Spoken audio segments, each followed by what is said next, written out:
அக்கா ஜூலி அக்கா, ஜல்லிக்கட்டு பேரை எடுத்தாலே காபிரைட் ஸ்ட்ரைக் கூட்டுறீங்க போலேக்கா. ஜல்லிக்கட்டுக்கு நீங்க தான் பிராண்ட் அம்பாஸ்டர் போல பண்றீங்களே. சரி, அதெல்லாம் விடுங்கக்கா.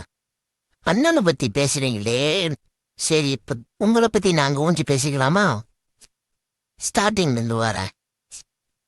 ஜல்லிக்கட்டுக்கு நீங்க ஒரு ஆள் மட்டும்தான் போராடி ஜல்லிக்கட்டையே திரும்ப கொண்டு வந்து நினைக்கிறீங்களே, இது எப்படிக்கா நியாயம்? அங்கே இருந்த 5 லட்சம் பேத்துல நீங்க ஒரே ஒரு தூசி மாதிரி தான்.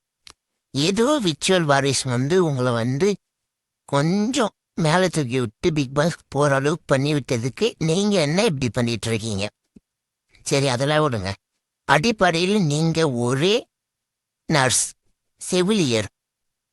கொஞ்ச நாளைக்கு முன்னாடி செவிலியர்ஸ்லாம், அதாவது நர்ஸுங்கெல்லாம் சேர்ந்து போராட்டம் பண்ணாங்க. எதுக்கு? சரியான ஊதியம் கிடைக்கல, சரியான அவங்களுக்கு வேலை வாய்ப்பு கிடைக்கல, இப்படின்னு போராடினாங்க. அப்பெல்லாம் எங்கக்கா போச்சு உங்க திருவாயி? இப்ப அண்ணனோடனா வியூஸ் கிடைக்கும், பெரிய ஆளா இல்லன்னு வந்தீங்களா?